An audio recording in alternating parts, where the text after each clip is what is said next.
Beitong is perhaps not as well known of a company compared to other brands from China like FlyDigit and 8BitDo. When I browsed through their AliExpress store, I was intrigued by their Zeus 2 offering because of the availability of multiple face buttons, amongst other things that I think can help spice up the gameplay a bit. At the price I saw it for, I thought it would be in the category of the FlyDigit Apex 4 and Victrix Pro BFG. Basically, the upper echelon of Pro controllers. It has a few other neat standout features as I previously mentioned, so let's go over what this controller is all about. The Zeus 2. This kind of gives me God of War vibes.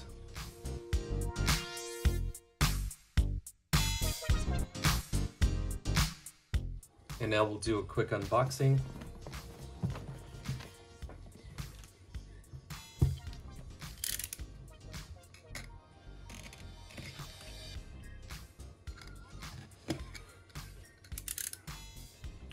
Alright, and now we'll open the box.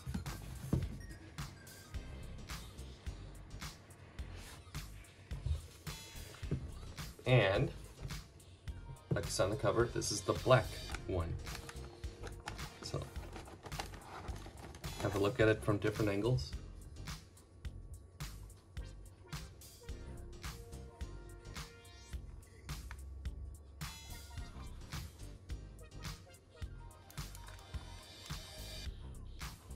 The materials on this feel really, really good.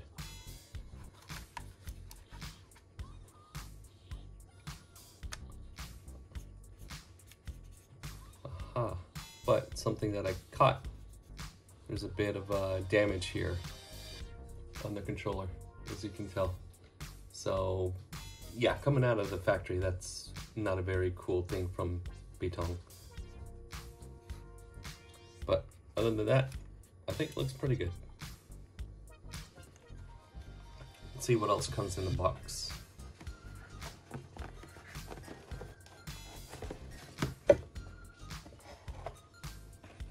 Okay, something back here fell, and this is the official Micro Switches Innovation upgrade. So this looks to be the instructions of the controller. USB cable. Looks like USB-C too. Let me double check that. Yes, based on this USB-C to USB-A cable.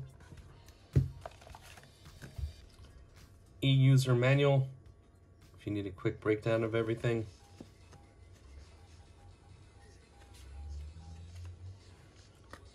And some extra buttons.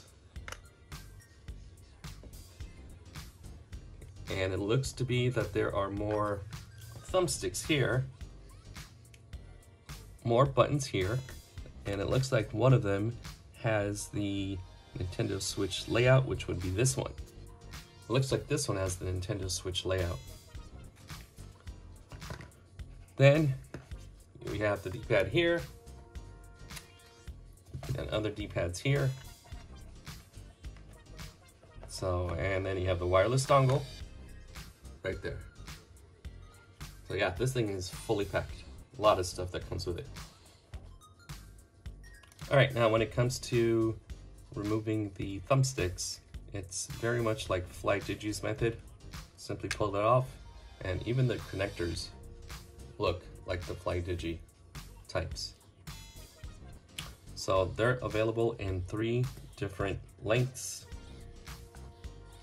6mm, 8mm, and 10mm.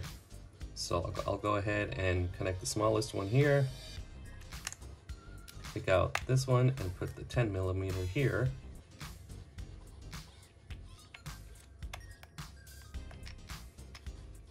And then,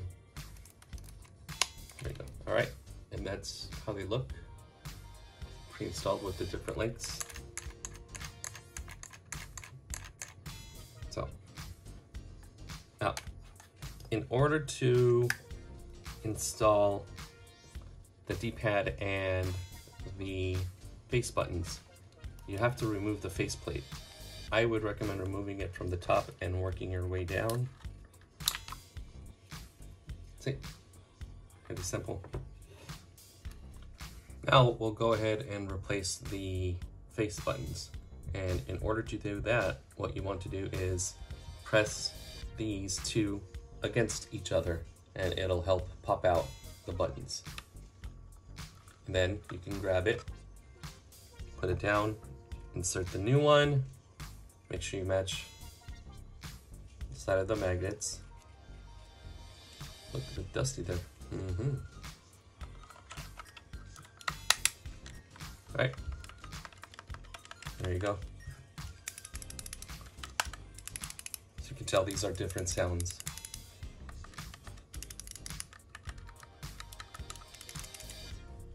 And now we'll go ahead and look at how to replace the D-pads. Now, in order to replace the D button, you have to grab it a bit. For some it might be easy, others are not. So just give it a moment. Okay. So that came off right there. Now, if you noticed on the original D-pad, there's this little overhang, you could say. So make sure that matches here, so you don't crack the D button, excuse me. Sorry for the extreme close-up, but I want to make sure you guys know what to do when it comes to installing the pads. And this one has it as well. Go ahead and wow, this thing is made out of metal. So take note of that. And there's more weight to this with a magnet. That's pretty nice. So yeah, definitely know that this D-pad here is made of plastic and this one is made of metal. So whichever you have a preference to, you can do that. Let me see if the other D-pad is also made of metal.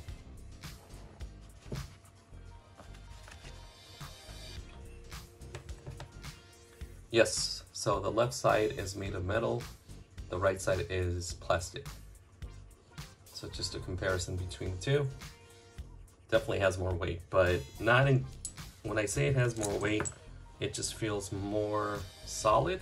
This is the plastic one, but yeah, basically the controller feels more solid and just like you won't feel it's gonna break, but it definitely doesn't make it substantially heavier where it'll add discomfort when you use it. Another thing I forgot to mention is that this includes a headphone jack. So that's probably rare for some of the controller companies to make.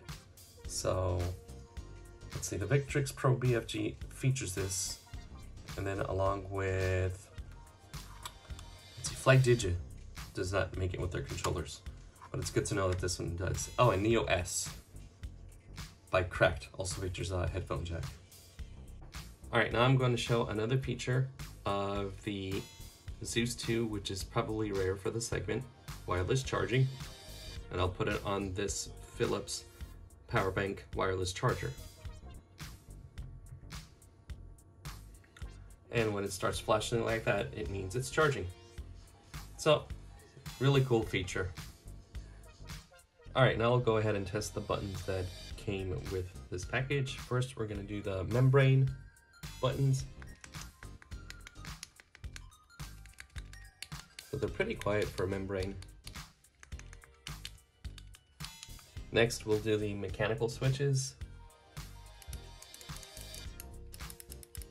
Travel distance for these seems a lot shorter than the membranes, and a little bit louder, more clicky. And then we have the optical switches. Same on the controller. They both come with optical switches. So this one is the Nintendo Switch layout. So this is a fourth type that came with the set. So membrane, mechanical, optical.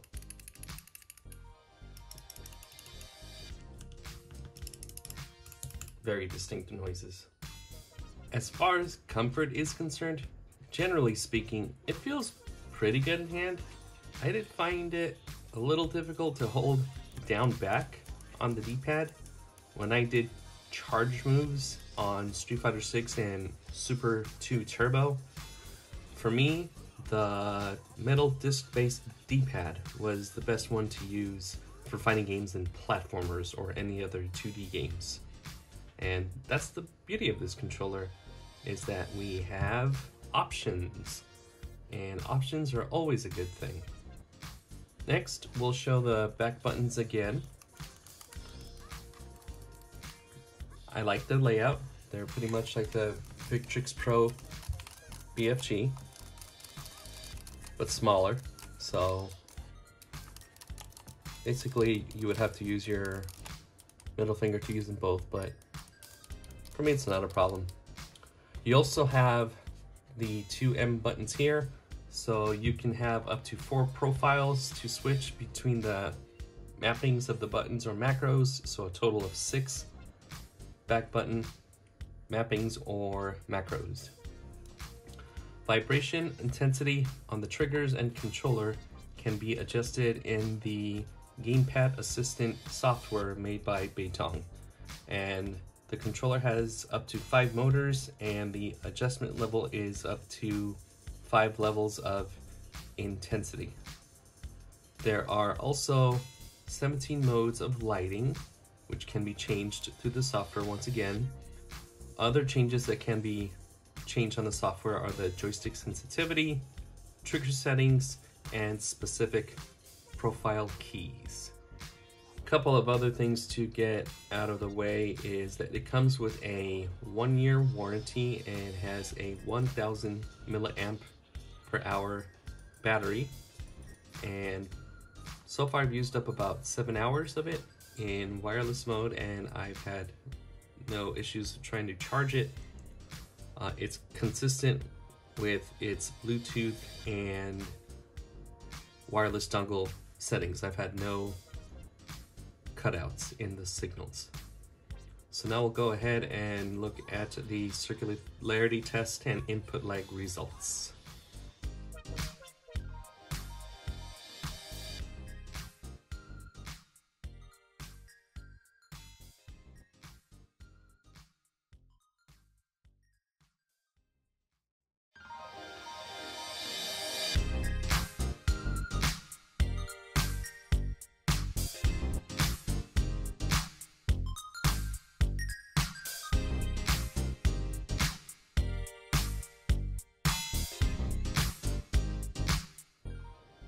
Now, I bought this off AliExpress for $105, but the retail price is between $130 to $140 on Amazon or AliExpress depending.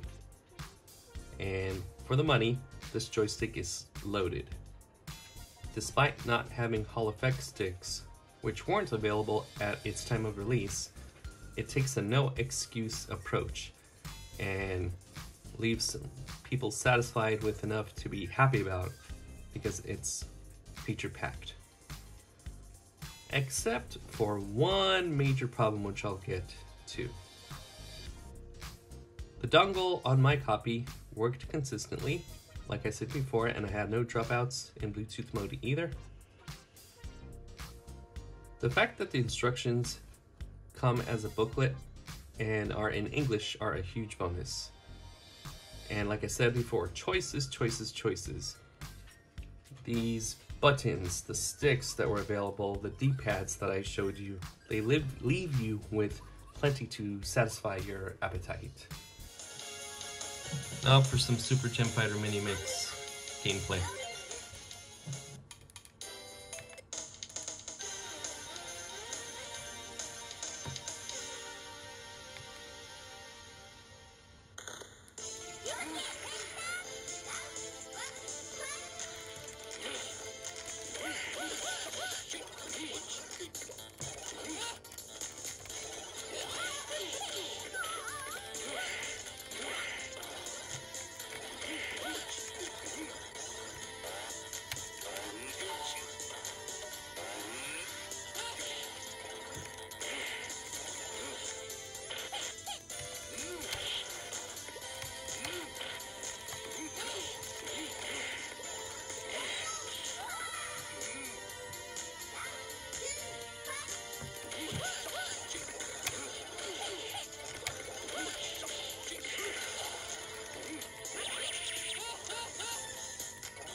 You hear that little crack? That means the D-pad is going back in. Now for some Mega Man X3 gameplay.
Now for some Portal 2 gameplay.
Now to discuss the issue that I had. The metal disc-based D-pad fell out about half the time whenever I used it, or at least it fell loose, because the magnet doesn't hold it in tight enough. And I did mention before, it was a little bit on the heavier side. So I wonder if it's because of the weight that it wasn't able to hold it in consistently. But when it was inside and stayed in place, it was more than consistent to play the 2D games that I had mentioned. So for the moment, I can only give this a so-so recommend, as I don't know about Beitong's customer service history as much. I've received a few replies about other inquiries for this controller before I purchased it, so they won't ghost you.